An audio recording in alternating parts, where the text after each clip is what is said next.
हम सब space science और स्पेस मिशन की हिस्ट्री और उन एस्ट्रोनॉट्स की आंखों की देखी और महसूस की हुई डिस्कवरीज को जनरल नॉलेज की किताबें आपके सामने बयां करती है। मगर आपके दिमाग में ये स्पेस का इतिहास पढ़ने से पहले ये जरूर ख्याल आता होगा कि हम सब इस इतिहास को क्यों पढ़ें और क्यों इनके महत्वपूर्ण योगदान को पढ़ा जाता है और क्यों ये अंतरिक्ष विज्ञान यानी कि स्पेस साइंस हमारी रोजमर्रा की जिंदगी से जुड़ी हुई है और क्यों इन चीजों को एज अ जनरल अवेयरनेस के तौर पर पढ़ा जाता है। इन सारी बातों को इस पीवी लॉग के जरिए मैं आपके सामने पेश करना चाहता हूँ। मेरा नाम है राहुल रग्गारे और आप देख रहे हैं प्रेजेंटेशन वीडियो लॉग, जिसमें आज मेरे इस चैनल के सबसे पहले वीडियो का fest version history of the space mission and introduction आपके सामने पेश करना चाहता हूँ।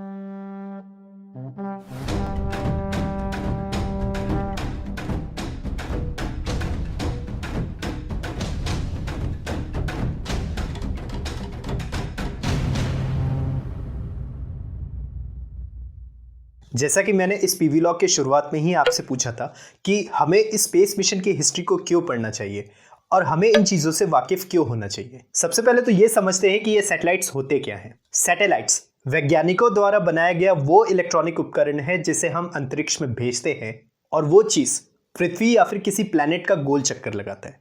इन सैटेलाइट्स को अलग अलग पर्पस के लिए इस्तेमाल किया जाता है। कुछ टेलीकम्युनिकेशन सैटेलाइट होते हैं जो हमारी बातों को रेडियो या टेलीकम्युनिकेशन सिग्नल में बदलकर दूर दूर तक पहुंचाते हैं और हर इंसान एक दूसरे से वायरलेस मीडिया के जरिए जुड़ा रहता है। कुछ सैटेलाइट्स को ब्रॉडकास्टिंग के लिए इस्तेमाल करते हैं ताकि एक ही सिग्नल को एक से ज्यादा लोगों तक पहुंचाया जा सके, जिसे टीवी सिग्नल कहते हैं, जो हमारे मनोरंजन का एक जरिया कहलाता है। मान लीजिए अगर आप रास्ता भटक गए हैं और आपको किसी के घर का रास्ता चाहिए, किसी इंसान या कोई भी चीज को उसका एग्जैक्ट लोकेशन को ढूंढने के लिए नेविगेशन सैटेलाइट का इस्तेमाल करते हैं, जिसे हम अमेरिकन तहजीब में ग्लोबल पोजीशनिंग सिस्टम जीपीएस बोलते हैं। आसमान से मान लीजिए कोई प्राकृतिक आपदा आती है या फिर कुदरती कहर आने से पहले, बरसात या तूफान आने से पहले हम सबको उसकी सूचना मिल जाती है। वेदर सैटेलाइट्स को इस काम के लिए इस्तेमाल किया जाता है। कोई दुश्मन, आतंकी, उपद्रवी इंसान की हरकतों को देखने के लिए कि कहीं वो हमारे देश पर हमला तो नहीं करने जा रहा है, तो पृथ्वी के समीप अंतरिक्ष पर तैर रहे सर्वेलेंस सैटेलाइट हमारे सबसे बड़े पहरेदार कहलाते हैं। कोई और चीज की खोज करने के लिए और उस पर शोध करने के लिए रिसर्च सैटेलाइट का इस्तेमाल किया जाता है। एस्ट्रोनॉट्स अगर एक मिशन पर जाते हैं तो उनके स्पेस शटल से बाहर निकलने के बजाय वो स्पेस सैटेलाइट उन एस्ट्रोनॉट्स की मदद करते हैं ताकि सूरज, कॉमेट्स और गैलेक्सी पर कड़ी नजर रखी जाए। तो एक तरह से देखा जाए तो ये 7 तरह के सैटेलाइट्स, इनके जरिए हमारे साइंटिस्ट और खोजकर्ताओं को कई सारी खोज निकलकर सामने आती है और हम इनका इस्तेमाल करते हैं और ये सब चीजें कहीं ना कहीं हमारी दैनिक दिनचर्या से जुड़ी हुई है। तो ये तो रही सैटेलाइट्स की बातें। अब आपके मन में एक सवाल उठ रहा होगा, जब ये सारा अंतरिक्ष का काम सैटेलाइट्स ही कर रहे हैं तो इंसानी रूपी एस्ट्रोनॉट्स का अंतरिक्ष में क्या काम है? क्यों इन एस्ट्रोनॉट्स को स्पेस में एक्सप्लोर करने के लिए भेजा जाता है? ये सच है कि सबसे पहले जो है वो सैटेलाइट्स को भेजा गया था। सैटेलाइट से तो अब सारी इंफॉर्मेशन जो है वो अर्थ स्टेशन को मिल गई। ये एस्ट्रोनॉट्स उसके बाद गए थे। तो ये एस्ट्रोनॉट्स वो प्रशिक्षित इंसान होते हैं जो अंतरिक्ष में जाकर अपना काम करते हैं। उनका अंतरिक्ष में जाना किसी रोमांचकारी अनुभव से कम नहीं होता है, पर यह असली वजह नहीं है।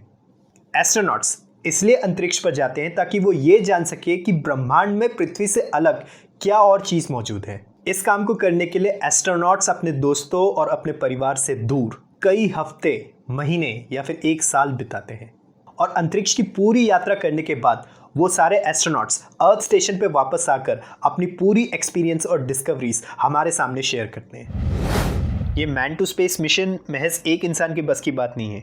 इसके लिए 5 या उससे ज़्यादा लोग यानी एस्ट्रोनॉट्स का एक क्रू स्पेसक्राफ्ट में जाते हैं और उसके अंदर हर एक क्रू मेंबर्स के पास स्पेस में अलग अलग काम को अंजाम देने की रिस्पॉन्सिबिलिटी होती है। जैसे क्रू मेंबर्स में एक पायलट होता है जिसका काम स्पेसक्राफ्ट को एक जगह से दूसरी जगह तक सुरक्षित पहुंचाने का काम होता है और उसी स्पेसक्राफ्ट को सुरक्षित अर्थ स्टेशन तक पहुंचाने की जिम्मेदारी भी उसी की होती है।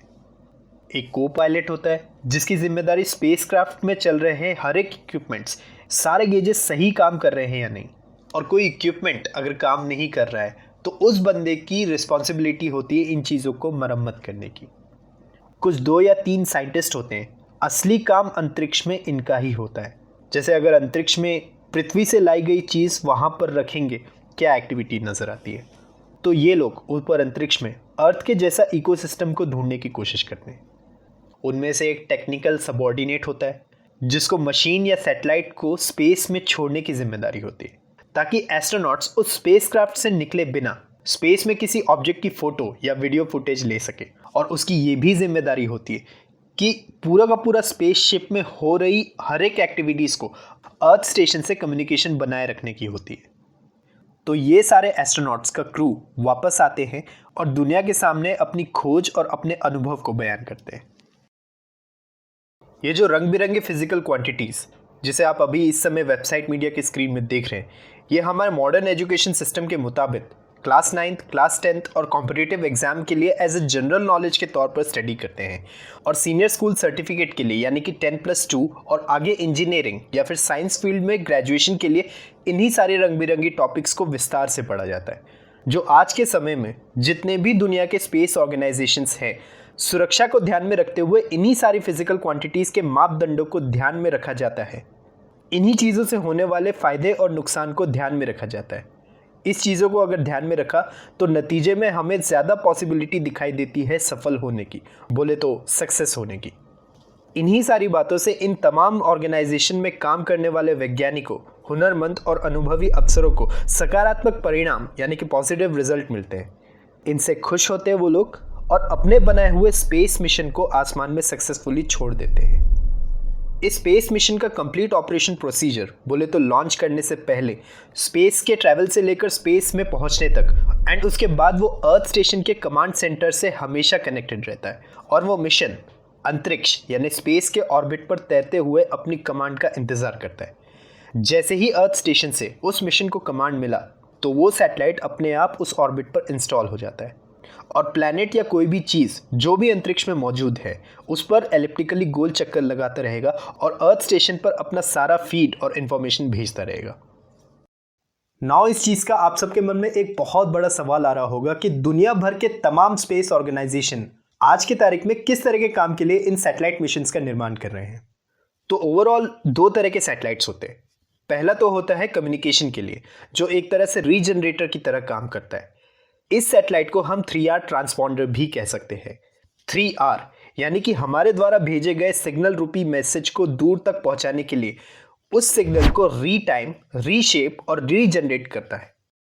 और दूसरे तरह के सैटेलाइट होते हैं ऑब्जर्वेशन के लिए, जिसके अंतर्गत surveillance, climate change alert, threat search, reconnaissance जैसी चीज शामिल है, जिसके एग्जांपल्स मैं ऑलरेडी बता चुका हूं। अब इसे प्लैनेट के अराउंड एलिप्टिकली गोल चक्कर लगवाए या पृथ्वी के एक लोकेशन पे पॉइंट करके वो 24 घंटा हर रोज पृथ्वी के समीप अंतरिक्ष पर खड़ा रखे। दोनों तरीके से ये दो ही तो काम कर रहा है, कम्युनिकेशन भी कर रहा है और ऑब्जर्वेशन का काम बखूबी निभा रहा है।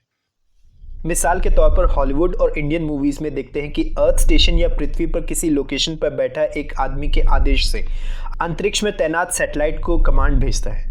दुश्मन के आने से पहले हमें उसके पूरी इंफॉर्मेशन मिल जाती है। मशीन या आदमी के लोकेशन से लेकर उसके चलने फिरने तक हमें उसकी हर एक इंटेल मिल जाती है, क्योंकि ऊपर जो तैनात हमारा सैटेलाइट है वो हमें खबरदार कर देता है। ये जो लाइफ साइकिल इस वेबसाइट मीडिया पे आप अभी देख रहे हैं, ये इस स्पेस मिशन को इफेक्टिवली सक्सेसफुल बनाने के लिए साइंटिस्ट इस तरह के प्रोजेक्ट लाइफ साइकिल को अपनाते हैं। पहले स्टेज में अंतरिक्ष में सैटेलाइट मिशन को भेजकर पूरा डिस्कवरी और इन्फॉर्मेशन को कलेक्ट करते हैं। फिर ये सारी इन्फॉर्मेशन अगर मैन टू स्पेस मिशन है तो ये एस्ट्रोनॉट्स अर्थ स्टेशन में वापस आकर अपनी खोज और अपना पूरा एक्सपीरियंस साझा करते हैं। और अगर सैटेलाइट मिशन है तो वो डायरेक्ट इन्फॉर्मेशन अर्थ स्टेशन को लगातार भेजता रहता है और हमें मिल जाती है। फिर अगले चरण में रिसर्च एंड डेवलपमेंट के तौर पर जितने भी प्रोजेक्ट मैनेजमेंट सब्जेक्ट की चीज़ें होती हैं उन सारे टॉपिक्स को इस पर लागू किया जाता है। जैसे appraisals banana, governing technology at present है उस पर मार्केट एनालिसिस करना, फाइनेंशियल ऑडिट करना, गवर्नमेंट से बजट सैंक्शन करवाना, इनसे पैदा होने वाले बेनिफिट्स एंड लॉसेस को इवेल्युएट करना, पॉजिटिव रिस्क का आकलन करना, मीटिंग्स बुलाकर ब्रेनस्टॉर्मिंग सेशंस रखना, इन्वायरमेंटल इम्पैक्ट असेसमेंट करना, पृथ्वी में मौजूदा रिसोर्सेज को बदलकर स्पेस टेक्नोलॉजी के अनुकूल बनाना। ये सारी चीज़ें हमारे साइंटिस्ट रिसर्च एंड डेवलपमेंट के अंदर ये सारा काम करते हैं। फिर रिजल्टिंग स्टेज में हमारे सामने नए तरह के कम्युनिकेशन और ब्रॉडकास्टिंग करने के तरीके, नए फिजिकल क्वांटिटीज और हमारी मौजूदा चीज़ों को रिप्लेस करने वाले नए अल्टरनेटिव्स का जन्म होता है। अब उसके बाद फ्यूचर स्कोप में या तो और बेहतर अल्टरनेटिव्स या डिस्कवरीज के लिए साइंटिस्ट या सैटेलाइट या स्पेस मिशन को ऊपर भेजें, या फिर मौजूदा नई चीज़ों को फिर से इजाद करें और उसी पर ही अनुसंधान करते रहें और कोई और शोध ना करें। ये चीज़ वैज्ञानिकों, खोजकर्ताओं और गवर्नमेंट के ऊपर निर्भर होता है। तो इस तरह से मौजूदा फिजिकल क्वांटिटीज को प्रॉपर तरीके से R&D करके अंतरिक्ष के अनुकूल फिजिकल क्वांटिटीज का जन्म होता है। और इस बात का भी विशेष ध्यान रखा जाता है कि कभी ना बदलने वाली फिजिकल क्वांटिटीज को डिस्टर्ब नहीं किया जाए, क्योंकि अगर हमने ऐसा किया तो उससे मानवता का यानी हमारा नुकसान होगा। तो आज के ज़माने में 10+2 और ग्रेजुएशन लेवल पर, खास तौर से electronics and communication engineering stream जिस पर मैंने अपना ग्रेजुएशन पूरा किया है, उसमें बहुत से हैरत अंगेज फिजिकल क्वांटिटीज आपको पढ़ने को मिलता है। जैसा आप अभी ये कठिन कठिन रंग बिरंगे शब्द इस वेबसाइट मीडिया की स्क्रीन में देख रहे हैं, इनकी परिभाषा और इनके मैथमेटिकल इक्वेशन को पढ़ना आम इंसान के समझ से परे है। मगर यह भी सच है कि इन्हीं चीज़ों से हमारी एक दूसरे से कम्युनिकेशन बनाने की विधि आसान और इफेक्टिव हो जाती है। और इसी शोध से साइंटिस्ट ये पाते हैं कि अगर हम सैटेलाइट को किसी प्लैनेट के अराउंड परफेक्टली सर्कुलर ऑर्बिट जैसा रिवॉल्व करवाते हैं तो ज़्यादा अच्छे परिणाम देखने को नहीं मिलेंगे, क्योंकि सैटेलाइट के मास के मूवमेंट के कारण पैदा होने वाली काइनेटिक एनर्जी और गुरुत्वाकर्षण और ऊंचाई से पैदा होने वाली पोटेंशियल एनर्जी जो होती है, अगर उसको एक समान रखते हैं, जो कि पॉसिबल ही नहीं है कि अंतरिक्ष पर हम सैटेलाइट पर उसकी स्पीड को जो है वो कांस्टेंट रखें, तो ये चीज़ पॉसिबल नहीं है, क्योंकि हम उसमें जो है वो कंपोनेंट ही नहीं ढूंढ पाएंगे। इसलिए हमारे शोधकर्ताओं ने एलिप्टिकल ऑर्बिट रेवोल्यूशन टेक्निक आजमाई और इस चीज़ों को सैटेलाइट और स्पेस टेक्नोलॉजी के लिए लागू कर दिया। और उसी प्रॉपर R&D से केपलर्स लॉ का जन्म होता है, जिसमें प्लैनेट्स या सन को परफेक्टली सेंटर में रखने के बजाय माइनर एक्सिस ऑर्बिट पाथ के पास रखना ठीक समझा, जिसे हम सैटेलाइट ऑर्बिट के तहजीब में अपोजी या पेरिजी से जाना जाता है। सैटेलाइट का इलिप्टिकल पाथ बनाना, एरिया और उसके वेलोसिटीज को अलग अलग जगह पर एक जैसे बताना, समय का सैटेलाइट रेडियस का बीच रिलेशन, ये सब चीज़ साइंटिस्ट ने केपलर लॉ को दुनिया के सामने रखा है, जिसे थोड़ा बहुत जनरल नॉलेज में पढ़ा जाता है। इंजीनियरिंग में इसका पूरा एक सब्जेक्ट ही है, लेकिन जनरल नॉलेज में भी थोड़ा बहुत इसका संक्षिप्त परिचय ग्रेविटेशन में पढ़ा जाता है। इस सैटेलाइट टेलीकम्युनिकेशन को समझाने के लिए मैं आपके सामने एक सिनेरियो पेश करना चाहता हूँ। एक स्टेशन में मैं हूँ, रायपुर में एट प्रेजेंट जो है वो बैठा हूँ, और दूसरे स्टेशन में जो है वो 7 समुंदर पार मेरा एक दोस्त है जो ह्यूस्टन टेक्सास में बैठा हुआ है। मान लीजिए कि पहला कम्युनिकेशन चैनल लेता हूँ जो ब्राउन कलर का है। अगर मान लीजिए इसे ऑप्टिकल फाइबर को अंडरग्राउंड में बिछाता हूँ तो ये क्लियरली नामुमकिन होगा, क्योंकि अंडरग्राउंड में कभी कभी वायर टूट भी सकता है, जिससे हम स्टेशन 2 तक पहुँच ही नहीं पाएंगे, क्योंकि अंडरग्राउंड में कहाँ से वायर टूट जाएगा कभी पता भी नहीं चलेगा। तो उसके कारण मेरा स्टेशन 2 तक जो है वो संपर्क नहीं हो पाएगा। इनफैक्ट आज के तारीख में ज़्यादातर समुद्र से घिरे हुए देश, that includes India as well, under ocean hardware optical lines बिछे हुए हैं। मगर कुदरती आपदा एक ऐसी चीज़ होती है, उसके आगे कोई नहीं टिकता है, फिर चाहे कैसा भी विथस्टैंड करने वाला मटेरियल क्यों ना बना ले। फिर मान लीजिए एग्जाम्पल 2 कम्युनिकेशन चैनल लिया ब्लू कलर का, जिसमें हम पोल्स के जरिए हार्ड वायर लाइंस को ऊपर मल्टीपल पोल्स के जरिए स्टेशन 2 तक पहुंचाएं। वंस अगेन ये नामुमकिन होगा, क्योंकि इसमें भी कनेक्शन टूट सकते हैं। 1000 जगह तक पहुंचाने के लिए कहीं ना कहीं से कनेक्शन टूटा तो रिपेयर करना तो दूर की बात है, उसे ट्रबल शूट करने और ढूंढने में ही जतन लगाना पड़ेगा, और ये चीज़ कॉस्टलियर भी हो जाएगी एक स्टेशन से दूसरे स्टेशन तक पहुंचने के लिए।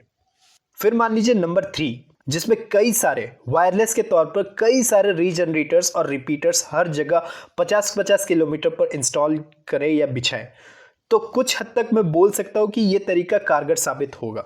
कहीं पर अगर डिफेक्ट निकला तो इसमें पॉसिबिलिटी है ट्रबल शूट करके रिपेयर करने की, लेकिन फिर भी आज के ज़माने में ये चीज़ अपनाई नहीं जाती है, क्योंकि बहुत दूर है वो भैया। रायपुर से ह्यूस्टन टेक्सास तक पहुंचने के लिए वो 7 समुंदर पार यूएस में बैठा हुआ है मेरा दोस्त, तो मैं हर जगह तो रिपीटर्स जो है वो लगा नहीं सकता। तो इससे अच्छा चौथा एग्जाम्पल कंसिडर करता हूँ, जिसमें मान लीजिए रेड कलर का एक इलेक्ट्रोमैग्नेटिक वेव को अंतरिक्ष में भेजता हूँ, और ऊपर अंतरिक्ष में मान लीजिए सैटेलाइट रूपी ट्रांसपॉन्डर हमारा लगा रहेगा, जो हमारा तैनात रहेगा। तो उसका जॉब ये रहेगा कि स्टेशन 1 से अगर स्टेशन 2 तक मुझे बात करना है तो स्टेशन 1 उस सैटेलाइट को सिग्नल भेजे, वो सैटेलाइट मेरे सिग्नल को रीटाइम, रीशेप और रीजनरेट कर मेरे सिग्नल को स्टेशन 2 तक फॉरवर्ड कर दे। सो इस तरह से vice versa by directional communication हम स्टैब्लिश कर पाएंगे। तो किसी हद तक हम ये कह सकते हैं कि सैटेलाइट कम्युनिकेशन, अगर मान लो किसी दूर कंट्री पे बात करना चाहूँ तो इससे कम्युनिकेशन स्टैब्लिश कर सकता हूँ, क्योंकि ऊपर एक सैटेलाइट रूपी ट्रांसपॉन्डर तैनात है जो हमारे ही सिग्नल को रिपीट करके दूर तक भेज रहा है।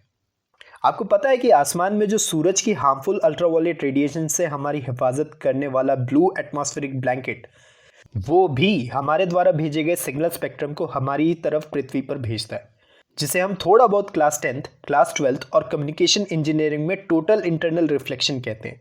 अगर आप उसके रिफ्लेक्टिंग एंगल को जूम इन करके देखें तो हमारा भेजा हुआ रेडिएशन प्रोजेक्टाइल मोशन जैसा दिखता है, जिसे वापस से अगर जूम आउट करेंगे तो वो टोटल इंटरनल रिफ्लेक्शन जैसा प्रतीत होता है। और इसी चीज़ को हम सब एज अ कम्युनिकेशन सिग्नल के रूप में इस्तेमाल करते हैं, 1-to-1 कम्युनिकेशन के तौर पर। ये चीज़ इंटरस्टेट में या फिर नेबरहुड कंट्री में अगर जैसे मान लीजिए बात करना चाहते हैं तब उसके लिए ये as a total inter TIR communication ठीक है, लेकिन अगर जैसे मान लीजिए ओवरसीज पे अगर बात करना चाहते हैं तो उस चीज़ के लिए सैटेलाइट कम्युनिकेशन काम आता है। सिर्फ इतना ही नहीं, हमारे स्पेस साइंटिस्ट ने यह भी पाया कि अगर इस सैटेलाइट को 1-to-many कम्युनिकेशन, जिसे हम ब्रॉडकास्टिंग भी बोलते हैं, इस सिग्नल को सैटेलाइट रूपी ट्रांसपॉन्डर में भेजेंगे तो वो ट्रांसपॉन्डर रीजनरेट करके एक बहुत बड़ा स्पेक्ट्रम जो है वो जनरेट करेगा, जो वापस अर्थ में घरों में डिश एंटीना जो लगे हुए रहते हैं उस पर ये सैटेलाइट एक जैसा सिग्नल रेडिएशन भेजेगा। एंड दैट्स वाई आप सब जो है वो घरों के छतों में डिश एंटीना लगा हुआ देखते हैं जो एक ही डायरेक्शन पर अलाइंड होता है। वो हर तरह के DTH सर्विस प्रोवाइडर्स होते हैं, Dish TV, Tata Play, Airtel, Sun TV, ये सब एक ही डायरेक्शन पर इम्प्लीमेंटेड है। एंड इसी चीज़ को अगर इंटरनेट के साथ जोड़ दें तो हर तरह के इंटरनेट ऑफ थिंग एप्लीकेशन के लिए इस्तेमाल करते हैं। रिमोट से लेकर आपके टेलीविज़न तक और मोबाइल फ़ोन से लेकर आपके पर्सनल कंप्यूटर तक हर एक चीज़ इंटरनेट से कनेक्टेड है, all because of the wireless satellite communication. और यही कारण है कि हमारे सैटेलाइट और स्पेस मिशन, जो आदमी स्पेस में जाता है, ये हमारी ज़िंदगी के लिए बहुत इंपॉर्टेंट है और हमें इस चीज़ को जनरल नॉलेज के तौर पर पढ़ना चाहिए। अब ये चीज़ हमारे ऊपर है कि हमें इन तमाम रचना और आविष्कार को हम मानवता की भलाई के लिए इस्तेमाल करें या मानवता को नुकसान पहुंचाने के लिए दुनिया के सामने अनहोनी बनने की कोशिश करें। अगर मेरे पास एक अच्छे नैतिक शास्त्र है तो मेरी जुबान में सिर्फ एक ही जवाब होगा, अनहोनी चाहे जितनी भी बुरी क्यों ना हो, अच्छाई हमेशा जीत अर्जित करती है। तो ये रहा मेरे चैनल के पहले वीडियो का रीबिल्टेड, या फिर यूँ कहना चाहिए कि फेस्ड वर्जन इसे आप कह सकते हैं। अब इस PV लॉग के बाद आप अर्थ, सन एंड एलिप्टिकल ऑर्बिट के वीडियो से कंटिन्यू कर सकते हैं। मैंने इस वीडियो को ऑलरेडी प्लेलिस्ट में जोड़ चुका है, आप वहाँ से इस चीज़ को कंटिन्यू कर सकते हैं। आज के लिए मेरी तरफ से इतना ही। मुझे उम्मीद है कि आपको ये वीडियो पसंद आया होगा। अगर पसंद आया तो प्लीज़ इस वीडियो को लाइक कीजिए, शेयर कीजिए और मेरी रीच बढ़ाने के लिए, और आपको इस तरह के वीडियो अच्छे लगते हैं तो प्लीज़ मेरे चैनल को सब्सक्राइब कीजिए। और हाँ, सोशल नेटवर्किंग वेबसाइट आपके लिए है, जिम्मेदारी से इसका इस्तेमाल कीजिए, खुशियाँ फैलाइए, अफवाह नहीं। This was Rahul Ragare. Thank you very much for watching this video. Have a nice day.